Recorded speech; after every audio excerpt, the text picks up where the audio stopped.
Hey, this is Ramon, channel's Alpha 4, and this is a response video to, I believe it's Godless Cranium. I always get his name wrong. Anyway, he asked, what contributions has religion given to the modern world that cannot be replaced by secular society or secular means? Hope I'm wording that correctly. And I'll be honest with you, when he first made this video back in November of last year, I actually was subscribed to his channel. But around that time, Armored Skeptic and a few of the other very popular skeptics like Thunderfoot kind of had like these little like mini self-destruct things happening in their own personal drama. So I unsubscribed from a bunch of skeptic channels at about that time. But I didn't make a response video to that for two reasons. One is because the question just didn't interest me. It wasn't a good question. In fact, I have been searching YouTube for good questions, especially for my branch of theology, Catholicism. And I only recently found one video done a few years ago by an apologetics, evangelical apologetics site, and they don't even do that kind of stuff anymore, but I responded to that in a previous video. But the question just didn't interest me that he asked. It seemed to miss the point. And the other two reasons why I didn't respond at the time is, one is because this channel was still mostly a martial arts channel, and two is that I didn't really have a well-formed answer. But I do have an answer now, but first I gotta go through my complaint against the question, which is the question is missing the point. It just misses the point of religion. Religion is about serving God. That's it. It's not about anything else. It's about what God wants, not about what people want. It's not about society. And while later on it will become about saving the soul, that's a later development. The original concept of religion is just about serving God or the gods, and if you're talking about pagan religion, and it's about appeasing the god. It's not about man. So actually, to be worldly or to serve the world is actually an insult in the theological realm. So when you talk to theologians, they're trying to rise above their animal needs and rise above their human nature to a higher, better nature.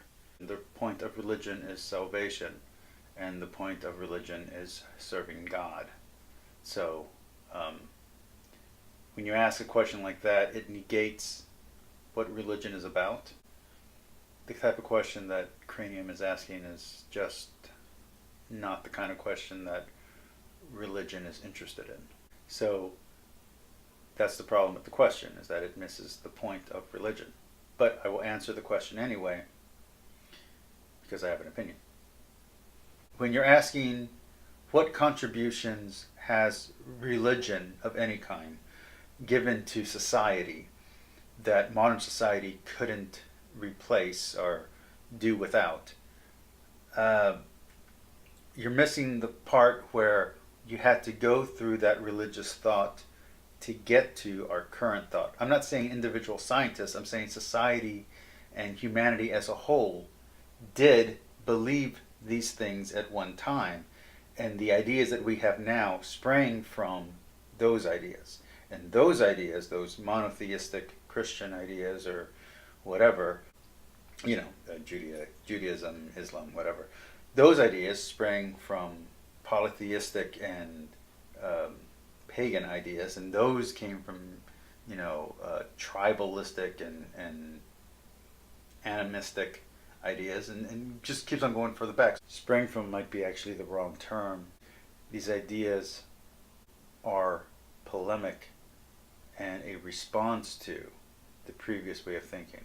So you have the type of tribalistic way of thinking where forces of nature and such. You're at the whims of certain, let's call them fates or energies, volcanoes, hurricanes, that kind of stuff. And so you have ideas that oppose those ideas come up. And so you're not at the whim. You can control it by doing these things, these certain rituals. Okay, so you learn to take control. And then those ideas then get opposed, and then polemics get written against those ideas, or stories that are polemics get told against those ideas. So you go from kind of a polytheistic ideas of appeasement to then you get monotheistic ideas of, let's say, personal betterment and the best ways to have a society and the best ways to interact with each other and the best rules for each other. And then those ideas then get changed, and you have people who spring up from those religions, and they say, okay, well, those ideas, those older versions of those ideas aren't working anymore because there's a broader picture. We've suddenly run into Rome, or run into Greece, or run into Persia. And it's like, okay, well, how are we going to interact with that society? And so you change the rules, or you change your understanding of the rules to now, have a new worldview and a new ethic.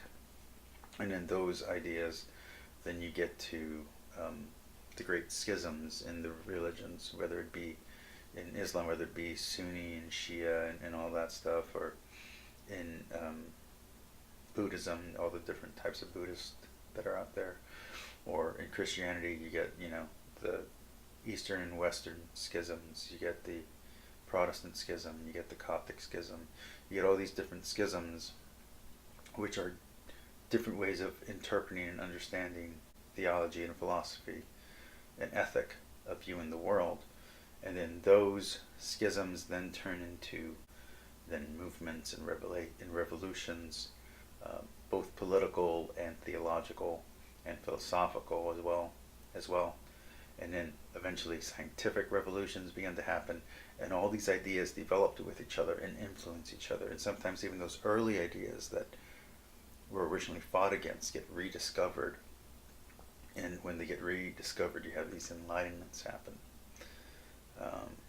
And through these renaissances, you get these old ideas in interacting with these newer ideas, or with these now kind of complacent and kind of stagnant ideas, and it revigorates the whole thing and leads to new ideas from there. And this process continues on even to today, and will hopefully continue on into the future. So these ideas developed over time, and you can't separate where we are now from where we were. So like, you need to go through that process to have the revelations that we have about science. Just to give kind of a straw man real quick of the Catholic and Christian defense, is that a lot of the great scientists were Catholics, right? That's like one of the like really bad straw man arguments against this, against cranium's question. And that's a bad argument, and that I kind of feel like that was the argument he was hoping to knock down, was that like really crappy argument.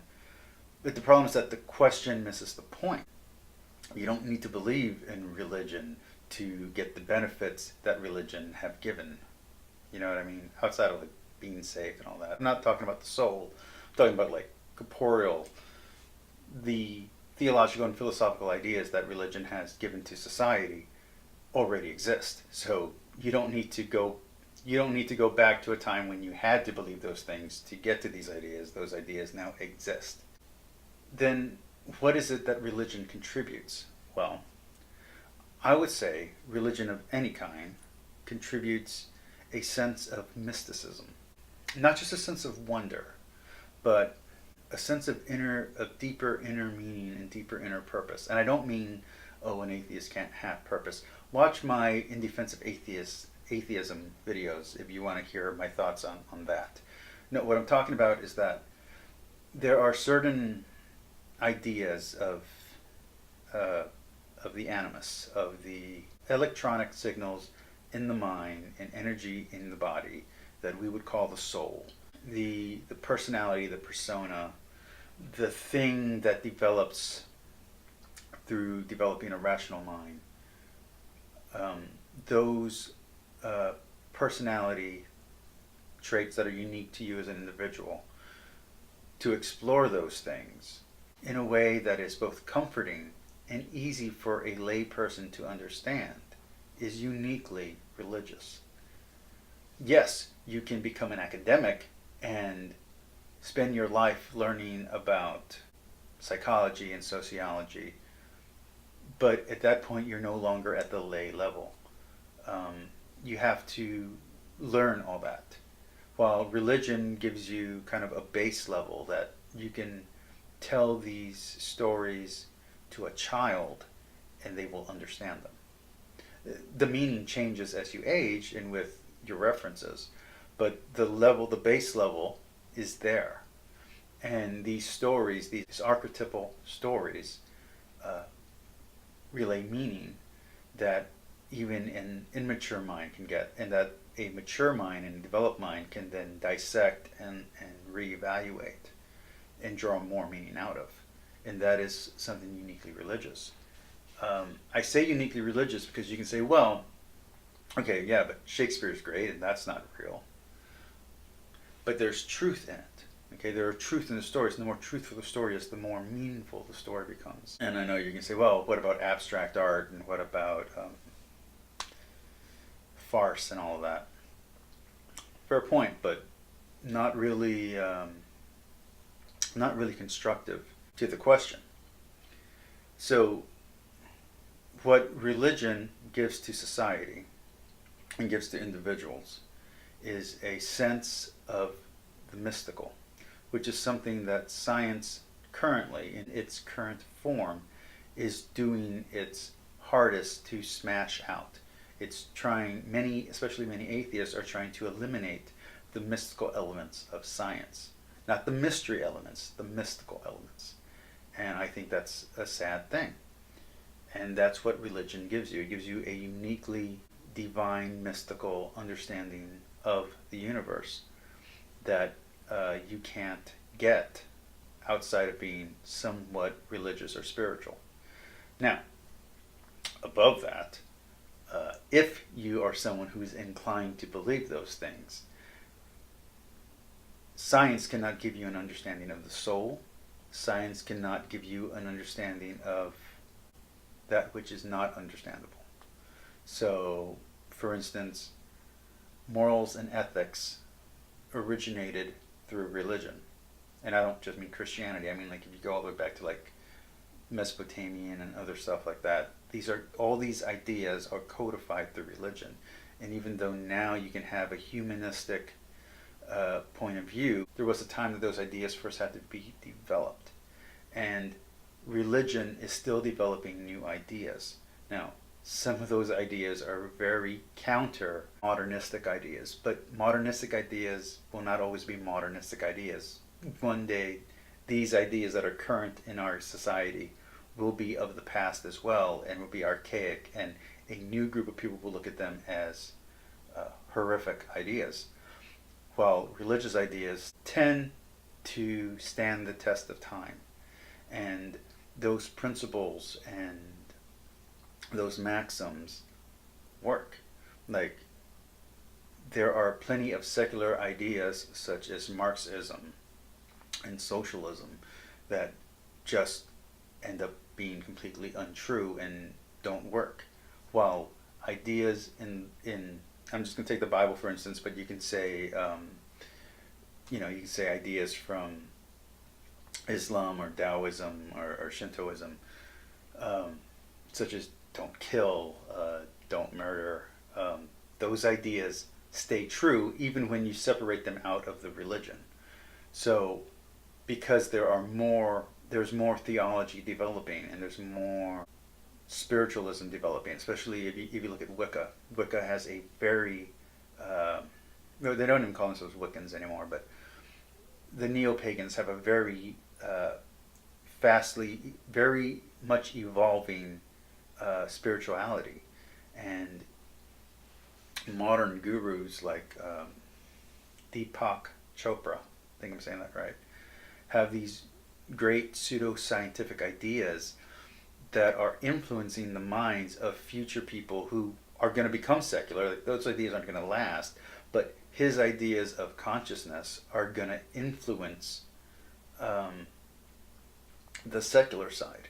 And that's something that can only come from the spiritual side. So the spiritual side has to say the crazy off the wall thing for the secular side to be like, well, wait, let me tell you how this is wrong. But some of proving how it's wrong is going to prove how some of those ideas are right, and some of those ideas are uniquely spiritual. Okay? In Catholicism, there's a saying that every religion has a little bit of truth. It's just which one has the most truth. So this is kind of like that. This is like every thought process, every belief process has a little bit of truth to reality. And science right now is denying part of greater reality. But the thing is that with people like me who are Catholic, we don't view science as wrong. I understand that most of the Christians you interact with, especially on YouTube, are Protestant, are evangelical, and they believe that the Bible is literal, and they believe that science is opposed to religion, and a lot of atheists believe that as well. Thing is that if you're Catholic, is that with Catholicism we believe in science. A lot of the greatest scientists in history were Catholic priests or Catholic nuns, and a lot of the great scientific discoveries that are even happening today are funded by the Catholic Church, including a lot of genetics. And evolution did not actually originate with with Darwin. It actually originated with some Catholic monks, I believe, who were theorizing evolution. So I should give you a quote for that. Alright, so I looked it up. For the origins of the theory of evolution, you can thank Catholic Jesuit Jean-Baptiste Lamarck and Catholic friar Gregor Mendel. Then, if you like the Big Bang Theory, you can thank Catholic priest Gregis Lemaitre. So, there you go. How about that? Yeah, so it's not just the contributions, it's that the contributions that religious people have brought were necessary for the liberal and secular ideas that exist today. And while you can make the argument that we could have gotten there without those ideas, the point is that historically we didn't get there without those ideas. And those ideas are still being produced. There's still new religious and theological thought happening. There are religions that are putting out new ideas that will inspire future generations. And those are unique ideas that are uniquely religious ideas. So that is what religion contributes. Like I said, higher level, if you already believe that stuff, what religion contributes is the saving of your soul and all that kind of stuff. But you have to believe the first part first for you to believe the second part. So that's almost a pointless argument to make for you. But it helps you be a better person, and it helps you understand things you wouldn't understand otherwise. The first part is at least easy to comprehend, which is that they're uniquely religious ideas, and those ideas are what religion contributes to modern society, outside of salvation, of course, which if you as an atheist wouldn't believe that, but me as a believer would. If you want book recommendations on that, I would say read the Tao Te Ching. I would say read the Emma Elish, the Atahasis. I would say read the Bible with a non-literist mind, and try to see the deeper meaning. And I don't mean the religious meaning. Try to see the deeper cultural meanings, and see how the development of thought and the evolution of religion, the evolution of religious thought continues till today, and how those ideas have influenced science, and how those ideas have influenced culture. It's the influence that's the gift to the secular, but you wouldn't look at that as a gift. And I would also add that while you could say that current theoretical physics, or deep space exploration, has some type of mysticism to it, or some type of inspirational imagination, inspiration to it, it's not the same. Going into yourself and examining yourself and knowing thyself in a theological, philosophical sense is very different. And doing those things when you believe there's something deeper there is just more meaningful. And if you don't believe that, talk to anyone who's not a believer, who's taken any psychedelics. They will tell you that they have an experience that changes their perception, and it changes their perception permanently. Well, there's a way to get there without having to take drugs, and that's religion. So, like I said, higher level, understanding of God, understanding of the soul. Lower level, it inspires ideas that you wouldn't get otherwise. All right. Peace, like, subscribe. Talk to you later.